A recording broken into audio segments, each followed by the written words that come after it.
Hi! Today I'm going to be making breadsticks with a butter Parmesan sauce. You know, breadsticks that go great with pizza, spaghetti, a lot of Italian dishes. I mean, who hasn't had breadsticks, really? The first step is you need a stick of butter, which is half a cup, or 8 tablespoons, and let it soften. Now, if you forgot to let it soften, you can always soften it with a microwave, like I usually do. But in this case, I actually left it out for a few hours. So, start by softening your butter. Take a large bowl and pour 1 cup of warm water into it. Now, if you've seen some of my other recipes, you know that warm water is typically 110 degrees Fahrenheit, at least when making breads or messing with yeasts. Now, you need half an ounce of yeast, of dry active. Typically, yeast comes in packages that are 1/4 of an ounce, 0.25 ounces, so just 2 of those will get you your half an ounce. So pour that in. Make sure you get it all out as best you can.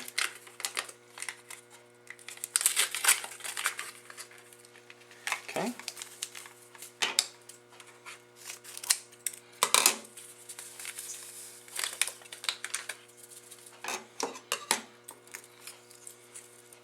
And to activate the yeast and start eating it, you need a tablespoon of sugar. Now, it said just mix them together. It said to dissolve them, which means you're going to mix until you don't see the little bits of yeast anymore, or the sugar.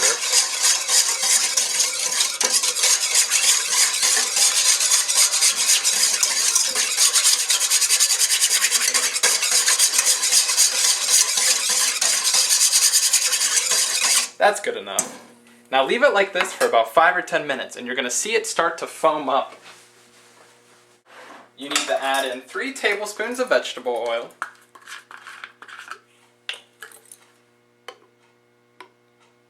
There's 1, 2, 3, and then you need a teaspoon of salt. And the oil and salt helps stop the process, the fermentation process.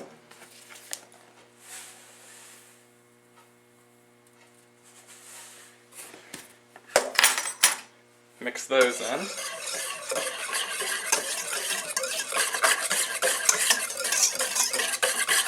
And it also said 1 egg.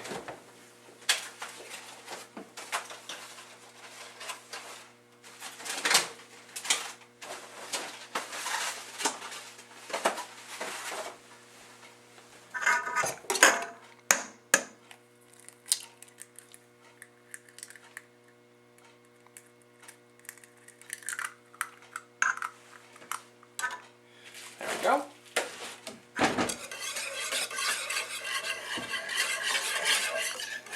Make sure you get the yolk turned up in there.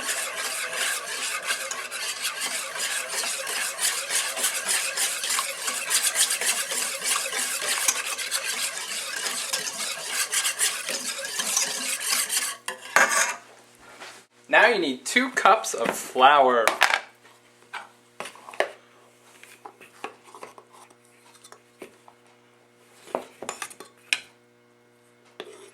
There's 1.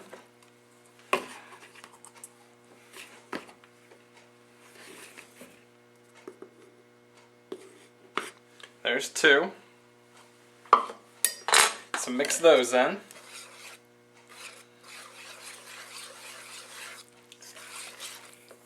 And you need another cup of water at 110 degrees. That'll help you mix it better.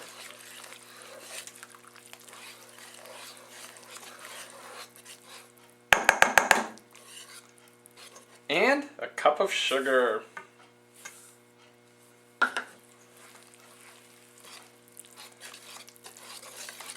It should smell really good at this point. You'll recognize that smell if you've made doughs or breads before. Now at this point I would grab your bowl. In this bowl I've done the remaining 2.5 cups. What it said to do now was to pour in enough of your flour so that a soft dough begins to form. You want to leave some of your flour because you're going to knead it in.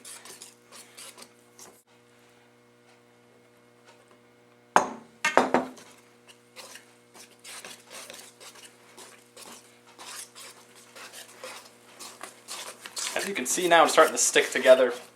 Get that stringy consistency. Say just a little bit more and we'll be good.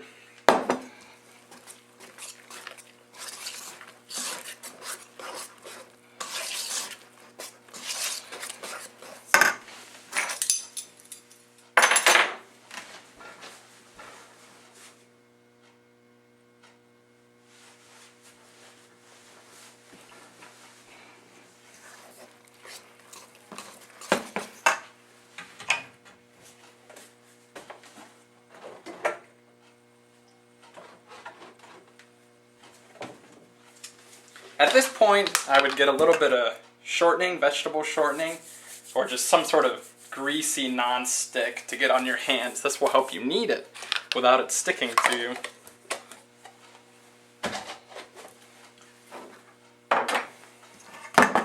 So take your surface, make sure it's dried off, and just put your flour down on it. There you go. I'm going to spread it out some, definitely.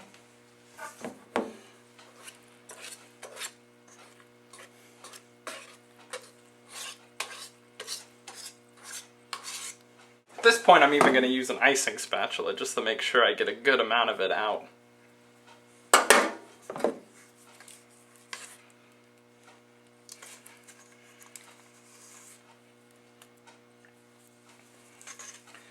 Doughs, of course, are sticky, so they're very hard to get out of the container sometimes. But if you use an icing spatula, you should be able to get it all pretty well with ease. Or most of it, at least. Just so you get your money's worth. I'm going to pour my remaining flour on top, and now we're going to knead for 6 to 8 minutes. And just, make sure your hands are nice and good, with shortening or something. Make sure your surface is really well floured, or you're going to have a lot of sticking issues. Basically, the more breads and doughs you make, the better you'll get at it. You'll become more familiar with what you need to put down and how to not have it stick to you. So just start out gentle at first. Let it eat up the flour and absorb it. Basically, it's just kind of a pushing and a pulling motion. As you see here, we've got some that are sticking, so make sure you get the flour in there really well.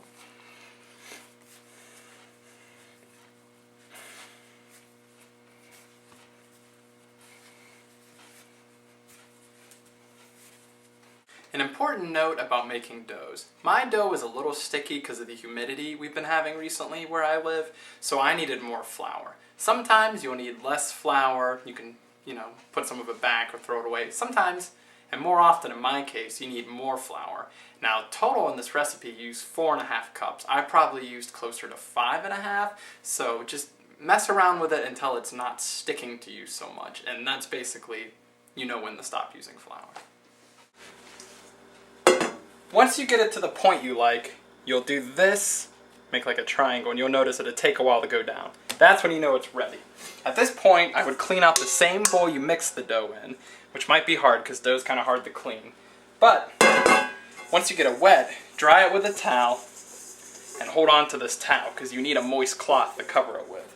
So take your bowl, and I'm going to use a little bit of olive oil, just a tiny bit.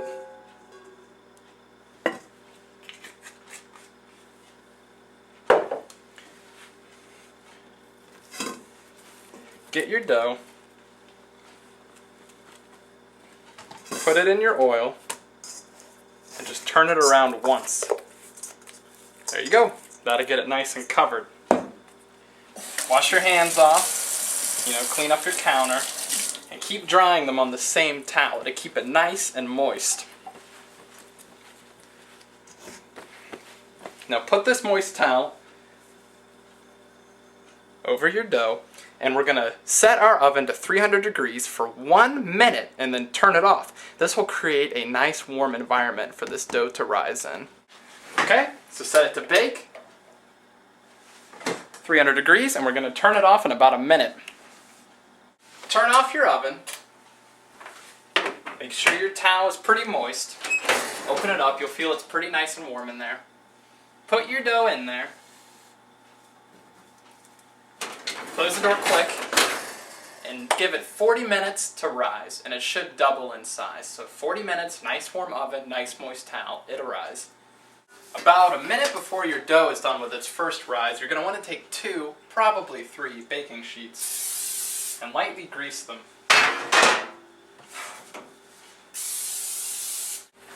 Take your surface and lightly flour it.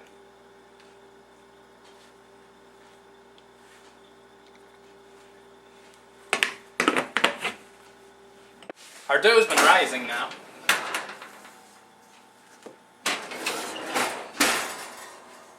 Oh yeah, it's definitely a lot bigger. If you remember how it looked before, this is definitely doubled in size. Take your dough and you punch it in the center.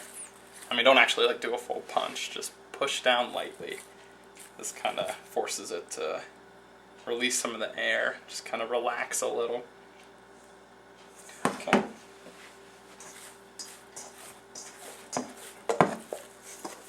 Take your dough, put it on your flour. Now we're rolling them into 6-inch sticks, breadsticks. So I would just take little balls of them. And the width, you can go as wide as you want. I mean, these are your breadsticks. So I would do them just a typical width you're used to seeing. I would just roll them between your hands like this.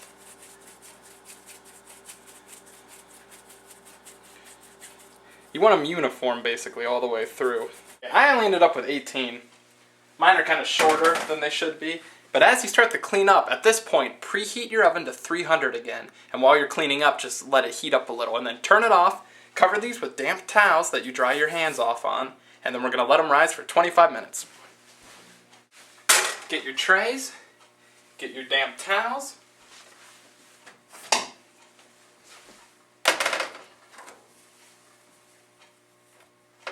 Turn off your oven, and then we're going to quickly open it up and put them in there and let them rise for 25 minutes, just like before.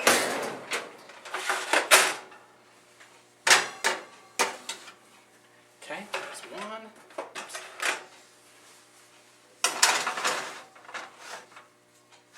There's the other.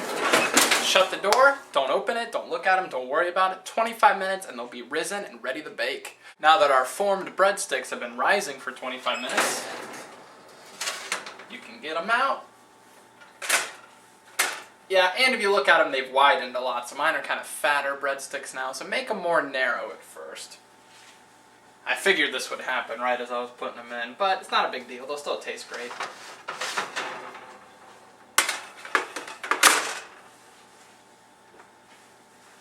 Yeah, you can see they've rised a lot, which is good. I mean, they're rising like they should, so they'll taste really good. At this point, preheat your oven to 400 degrees, and as soon as it's ready, put them in your oven, and then bake them for 10 to 12 minutes. And while they're baking, we're going to make like a dipping sauce for them. Alright, now that my oven's preheated at 400 degrees, I'm going to take my breadsticks,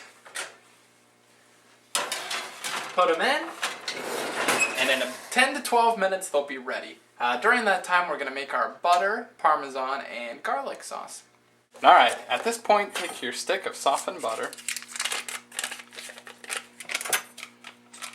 put it in a small bowl. We need 2 tablespoons of Parmesan, powdered Parmesan. So there's 1.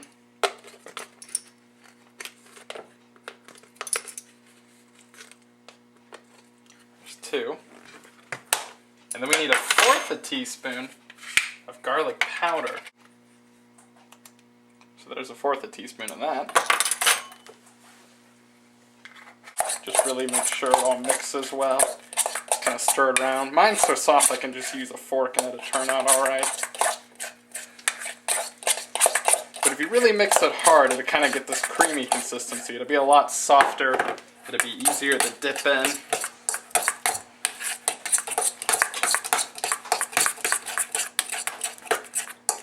So there we go. As you see, the consistency will get lighter and easier to do. keep going. Mine's starting to get pretty soft. And we'll have a dipping sauce. Okay, I just got these out and they look pretty good to me. So set them up, let them cool a little bit, and then we can try them. Alright, now my breadsticks did turn out a little bit burnt, and I did make them a little bit too fat. But let's see how they taste. I like them. The butter sauce is good. Of course, I mean, it's just butter with some spices. The breadstick's good. It's your typical breadstick. It's kind of a plain flavor. So it's definitely good to dip it in something or sprinkle some cheese on it. Though if you're having some pizza or spaghetti or anything really, and you want breadsticks with it, try it.